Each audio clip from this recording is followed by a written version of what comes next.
Well, welcome to the Beyond Cinema studio up here at Sundance. Andrew, Josh, Alex. Firstly, congratulations on having the film up here. It's been a while since Slaughter Rule, but there's snow. Yes. so we have some consistency. And also we have Rodrigo Garcia. So if you want to kind of talk about how like the genesis of meeting Rodrigo back then has kind of like made its way full circle and the importance of that relationship to this film. Sure, yeah. Yes. We met Rodrigo at the 1998 Sundance writing lab in January of 98. And he had his project, his first film up there, and we had our first film, The Slaughter Rule. And the first thing he said is, wait, you guys are from Montana? Do you know this short story, Walking Out? And Andrew and I were like, hell yeah, we know it. This story's been haunting us since we were kids. In fact, we know the author, and we know about the genesis of the story. And so we said, let's make it. Let's make it together. And then we all got really busy with our films and stuff, but we sort of kept talking about it. And over time, Rodrigo ultimately optioned the story and hired us to write it. And we wrote a couple drafts with Rodrigo, and it was for him to direct. Yeah, for him to direct. Sorry. Oh, wow. And we had a wonderful collaboration with him. And then ultimately he got too busy with his last film, The Last Days in the Desert, and some TV stuff. And so the option was going to lapse on the project, and so we asked if we could take it over. And Rodrigo and his producers said, not only did they say sure, but they said we'll help you. And so then they've been sort of godfathering the project. Yeah, Godfather Rod. Yeah. What an amazing gift, though, right? It's like to identify and have that kinship and just to identify it, but then to enable it as well. Like, Yeah, and to give, I mean, he also loves the project and was very, very much wanting to make in it. But, you know, that was the most generous thing, was him saying, go for it, you know. Yeah. Is it more of a pressure situation, or is it just more of just a windfall that you know the territory, you know the space, and you got to film it exactly where it was kind of set, as opposed to, you know, everyone's trying to mimic and double for the sake of convenience these days, which works too. But like, is it more of a burden or more of a sense of responsibility that you have when you're doing everything in the locations and in the places where kind of the ideas and the stories came from? I think it's there we go. I think it's less of a burden in the sense that your confidence in storytelling is buoyed and beefed up by the knowledge that you're in the space that you're supposed to be in. So to me, it's less of a burden, but there is a responsibility of like staying true, staying accurate. Yeah, we shot it exactly where the story is set, and also in the landscape we know really well. We shot in Montana. We're from Montana, and even though there's sort of other reasons, like you said, to shoot elsewhere, tax incentives and so on, we've found that if we embrace the place where the story was generated from, that place will embrace us, and they give us all kinds of rewards that aren't necessarily sort of the normal incentives, that kind of stuff, but the community support, the belief in us, keeping that veracity of Montana is actually beyond a price. Right, and then there was that big Sky filmmaking grant as well that came into it. Was that super helpful or more of a gesture? It was very helpful. We got a great grant from the Montana Film Office. Yeah.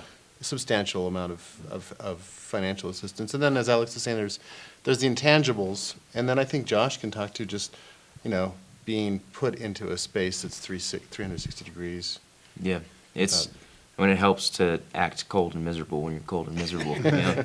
It's always, you know, it's tough, but the vibe of the set was always awesome, and it helps a lot to kind of put you in that zone. You don't have to do much acting. So. I heard that you guys flew up Matt and kind of christened him into Montana. Were you there with him as well? I was preoccupied with other things, but Yeah. Matt apparently was killing it on the fly fishing. Yeah, the Montana Film Office was great that way too. They provided a lot of travel for us, for our actors and for scouts and stuff. And they brought Matt out and took him down the Yellowstone River to fly fish and took him bird hunting, because he was supposed to be a deeply Montana man, and he's supposed to not be that. So we didn't put him through that because that would have been counterproductive. But Matt took to Montana like a trout in blue ribbon trout stream. And for you, like, how did you set up that parental relationship? I know it was a flawed relationship to begin with, but how did you, like, work with these guys and work with Matt to set that up, given kind of the challenges of a film set and a tight shooting schedule? Yeah, we actually, I didn't meet Matt until the first day of shooting, which was kind of on purpose, I think, because it's supposed to be a distant relationship, and it helps when you have just met the guy. It's again like the being in the elements. You don't have to like act like you're distant, like you've known each other for 3 years. Yeah. So it helps a lot. And working with these guys, I had never worked with 2 directors before, so I was curious as to how that would all work out, if it would mesh well and all that. And aside from conflicting notes, just like once or twice, they meshed really well together, and it all ran really smoothly, so I was surprised. And This is where you're supposed to say that you really just listened to me. Right, yeah. Yeah. Andrew's... we were talking just off camera about who your Don't need that favorite ego. of the two was. Right, yeah. Yes. We can talk about that later. So also, like, in terms of setting something in a place that's so specific, were there any kind of, and having, like, being exposed to the elements, were there any kind of real world scenarios that amplified or augmented the script? Like, did you actually end up changing the story at all because of something that presented itself in the wild?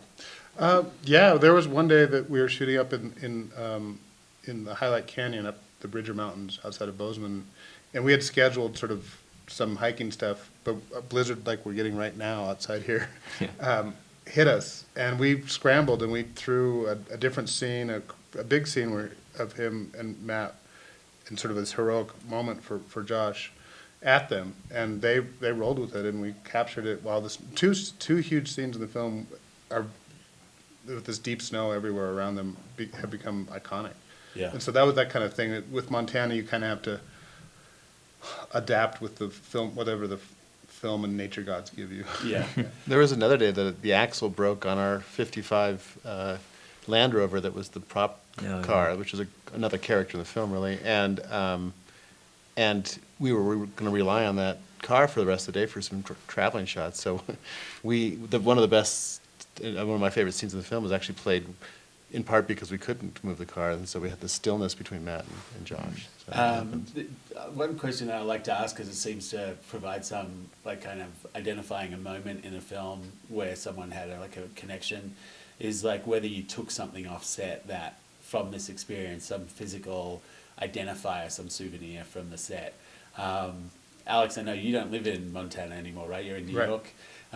Anything you took back to New York with Yeah, you? I did. There was actually there's a piece of a juniper tree with these juniper berries that from a pivotal scene in the film, the scene that still makes me get choked up when I watch it because of the work of the actors. But it was a very special day for us, a special moment. It's funny because this branch has dried up now. It's in my kitchen, but it's gotten all golden and still has these berries on it. And every time I think of it, I think of that scene in Montana. So it's a touchstone for me, or a touch tree. Josh, take anything home? I got a beaver skull that we found. We were shooting. It was kind of early on in the shoot, and it's still up in my room. I get a lot of questions about it because a little strange, but it's like Alex said. You think of all the relationships and all the experiences that you had whenever you see something like that. So. Yeah. And where's home? Is it in Austin? Houston. Oh, Houston. Yeah. So did you take something different from the set of Hellion? Or? No, I don't remember taking anything specific from Hellion. We had some of the juvenile detention clothes, but other than that, nothing quite as cool as a beaver skull.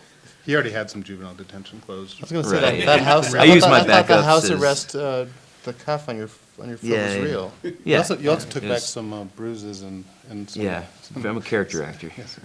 Method. Andrew, any souvenir? I gotta go home with some of the extra bottles of whiskey, which is helpful. Montana Brood? Yeah, definitely, right there in Bozeman. Head frame or something? This is called Bozeman Distillery. Bozeman Distillery. Bozeman yeah. Distillery. Yeah. Good stuff. Okay, cool. No, I still live in Montana, so a lot of the wardrobe, like a lot of stuff, ends up with. It's not quite in the same way like Memento because it's just filling my garage. Do you teach filmmaking? Or I teach filmmaking at the at University the of Montana. university, right? Yeah. So do you take the project back and kind of break it down? Like, how does that work as both an academic and a practitioner? We had, I think, a dozen UM students come on, or 10 of them. And they worked, some of them worked the whole shoot, some of them worked for 2 weeks, some of them for a long weekend. We had people, a diver in the river, in the Yellowstone River, in 30-degree weather, who was one of my students. The moose dolly. He Other was moose dolly, yeah. He was moving the moose in the water. Floating moose. And there's some of them came down to the screening, so it's been great because they're. And then I take it back into the class, and their experiences become part of their capstone kind of work. And so, Josh, finally, like in terms of like being reunited with the cast, you know, up here this time without the pressures of the work environment or having to sustain those sorts of relationships, how's that as an experience? It's awesome. It's a very weird industry in the sense that you're with the same people for hours, 8, 10 hours a day for a month, and then you kind of leave and you never really see them again until a festival. So it's a lot of, really cool reunions, and like you said, there's no pressure of getting the next shot done in time. You can kind of relax and, get to know each other maybe even more than you did before, so it's awesome. Very cool. We did, we're probably saying the same joke. I was gonna say, he got to meet his dead grandpa, too, so that. Oh, yeah. Oh, yeah. I was gonna say, we made Josh carry Matt to the premiere and back. So. Right. Just to get him back. For old time's sake. That's just the nature of their relationship now. It was funny because when they first met, it was on the day, the pressure of shooting, and there was a scene of sort of who is this guy and who's this guy, and it was kind of happening in reality. But by the end of the movie, which is about two people who are pretty much as close, connected as close as two humans can be, Matt and Josh were singing songs together, like taking turns with the chorus and the refrain, and they were really Matt was connected. doing slightly better than I was. Yeah, singing-wise. he's got a little higher voice. I mean, he can go higher. But it was nice to see them back together up here at the mountain. Which song gets resung when you're up here? Any rap song from the 90s, I think is always a go-to. Very cool. I just remember we were shooting on an intense day like this, really hard day, and we got back in and we found out that David Bowie had passed away. Yeah.